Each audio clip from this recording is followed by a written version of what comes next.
ಇಡಿ ಅಧಿಕಾರಿಗಳು ಇಂದು ಶಾಸಕ ದದ್ದಳರನ್ನ ವಶಕ್ಕೆ ಪಡೆಯುವ ಸಾಧ್ಯತೆ ಇದೆ. ನಿನ್ನೆ ನಾಗೇಂದ್ರ ವಶಕ್ಕೆ ಪಡೆದು ಬಳಿಕ ಬಂಧಿಸಿದಂಥ ಇಡಿ ಅಧಿಕಾರಿಗಳು ಇಂದು ದದ್ದಳರನ್ನ ವಶಕ್ಕೆ ಪಡೆಯುವ ಸಾಧ್ಯತೆ ಇದೆ ಅಂತ ಹೇಳಲಾಗ್ತಾ ಇದೆ.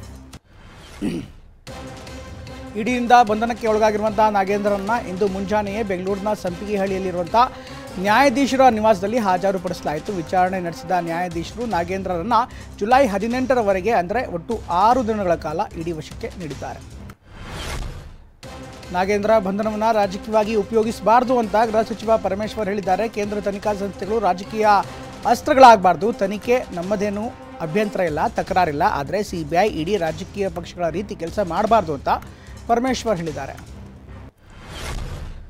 ಮೂಡಾ ಹಗರಣದಲ್ಲಿ ಸಿಎಂ ಸಿದ್ದರಾಮಯ್ಯ ಸಮಾಜವಾದಿ ಮುಖ ಕಳಚಿ ಬಿದ್ದಿದೆ ಅಂತ ಬಾಗಲಕೋಟೆಯಲ್ಲಿ ಸಂಸದ ಜಗದೀಶ್ ಶೆಟ್ಟರ್ ಕಿಡಿಕಾರಿದ್ದಾರೆ. ನನ್ನ ವಿರುದ್ಧ ಯಾವುದೇ ಭ್ರಷ್ಟಾಚಾರ ಇಲ್ಲ, ಪ್ರಾಮಾಣಿಕ ರಾಜಕಾರಣ ಮಾಡಿದ್ದೇನೆ ಅಂತ ಹೇಳ್ತಾ ಇದ್ರು. ಆದರೆ ಮುಖ್ಯಮಂತ್ರಿಗಳ ಬಣ್ಣ ಬಯಲಾಗಿದೆ ಅಂತ ಈಗ ಶೆಟ್ಟರ್ ಆರೋಪವನ್ನು ಮಾಡಿದ್ದಾರೆ. ವಾಲ್ಮೀಕಿ ಹಗರಣದ ವಿಚಾರದಲ್ಲಿ ಯಾಕೆ ಸುಮ್ಮನೆ ಕೂತಿದ್ರು, ಮುಖ್ಯಮಂತ್ರಿ ಕಡೆ ಫೈಲ್ ಬಂದರೂ ಯಾಕೆ ಪ್ರಶ್ನೆ ಮಾಡಲಿಲ್ಲ ಅಂತ ಜಗದೀಶ್ ಶೆಟ್ಟರ್ ಪ್ರಶ್ನೆ ಮಾಡಿದ್ದಾರೆ. ಸಿಎಂ ಗಮನಕ್ಕೆ ಬಾರದೆ ಇದು ಆಗಲು ಸಾಧ್ಯವೇ ಇಲ್ಲ. 10 ಕೋಟಿ ಬಿಡುಗಡೆ ಮಾಡಬೇಕು ಅಂದರೆ ನಾನೇ ನೋಡಿದ್ದೀನಿ, ಸಾಕಷ್ಟು ಕಷ್ಟವಾಗುತ್ತೆ. ಅಂಥದ್ರಲ್ಲಿ ಮುಖ್ಯಮಂತ್ರಿ ಯಾಕೆ ಸುಮ್ಮನೆ ಇದ್ರು ಅಂತ ಶೆಟ್ಟರ್ ಪ್ರಶ್ನೆ ಮಾಡಿದ್ರು. ಸಿಎಂ ಸಿದ್ದರಾಮಯ್ಯನವರು ಸ್ವೀಕರಿಸಿದ್ದ ಮನವಿ ಪತ್ರಗಳು ಕಸದ ರಾಶಿಯಲ್ಲಿ ಪತ್ತೆಯಾಗಿವೆ. ಅನ್ನದಾತರು ಕೊಟ್ಟ ಮನವಿ ಪತ್ರಕ್ಕೆ ಕವಡೆ ಕಾಸಿನ ಕಿಮ್ಮತ್ತು ಇಲ್ವಾ ಅಂತ ರೈತರು ಆಕ್ರೋಶವನ್ನು ವ್ಯಕ್ತಪಡಿಸ್ತಾ ಇದ್ದಾರೆ. ಕಳೆದ ಜುಲೈ 10ರಂದು ಚಾಮರಾಜನಗರಕ್ಕೆ ಭೇಟಿ ನೀಡಿದಂಥ ಸಿಎಂ ರೈತರು ಸಾರ್ವಜನಿಕರಿಂದ ಮನವಿ ಪತ್ರ ಸ್ವೀಕರಿಸಿದ್ರು. ಆದರೆ ಸಿಎಂ ಸಲ್ಲಿಸಿದ್ದ ಮನವಿ ಪತ್ರಗಳು ಇದೀಗ ಕಸದ ರಾಶಿಯಲ್ಲಿ ಪತ್ತೆಯಾಗಿವೆ. ರಾಮನಗರಕ್ಕೆ ಬೆಂಗಳೂರು ದಕ್ಷಿಣ ನಾಮಕರಣ ವಿಚಾರವಾಗಿ ಮಾತನಾಡುವಂಥ ಮಾಗಡಿ ಶಾಸಕ ಬಾಲಕೃಷ್ಣ, ಜೆಡಿಎಸ್ನವರು ಇದಕ್ಕೆ ವಿರೋಧ ವ್ಯಕ್ತಪಡಿಸ್ತಾ ಇಲ್ಲ, ಆದರೆ ಹಾಸನದಿಂದ ಬಂದವರು ಇದನ್ನು ವಿರೋಧ ಮಾಡ್ತಾ ಇದ್ದಾರೆ. ಅವ್ರಿಗೇನು ಗೊತ್ತಿದೆ ಬೆಂಗಳೂರು ಗಮ್ಮತ್ತು ಅಂತ ಪರೋಕ್ಷವಾಗಿ ಕುಮಾರಸ್ವಾಮಿ ಅವರನ್ನ ಕೊಡ್ತಿದ್ದಾರೆ.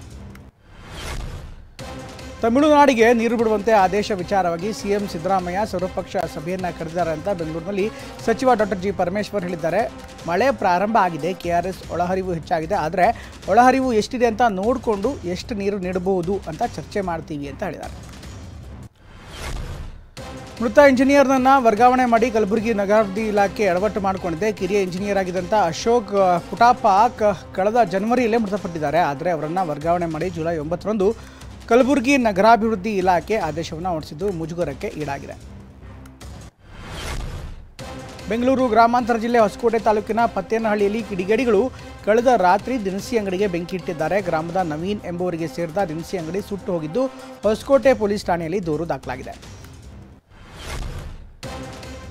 ಡೆಂಗಿ ಹೆಚ್ಚಳ ಬೆನ್ನಲ್ಲೇ ರಕ್ತ ದಾನಿಗಳ ಅಭಾವದಿಂದ ಮೈಸೂರಿನಲ್ಲಿ ಪ್ಲೇಟ್ಲೆಟ್ ಕೊರತೆ ಎದುರಾಗ್ತಾ ಇದೆ. ಅವಶ್ಯಕತೆಗೆ ತಕ್ಕಂತೆ ದಾನಿಗಳು ಬಾರದೆ ತೊಂದರೆ ಆಗ್ತಾ ಇದೆ. ಓರ್ವ ಡೆಂಗ್ಯೂ ಪೇಷಂಟ್ಗೆ ಬೇಕಿದೆ 4 ರಕ್ತ ಬೇಕಿದ್ದು ಸದ್ಯ ಕೊರತೆ ಎದುರಾಗಿದೆ ಅಂತ ಜೀವಧಾರ ಬ್ಲಡ್ ಬ್ಯಾಂಕ್ ವ್ಯವಸ್ಥಾಪಕ ನಿರ್ದೇಶಕ ಗಿರೀಶ್ ಹೇಳ್ತಾ ಇದ್ದಾರೆ.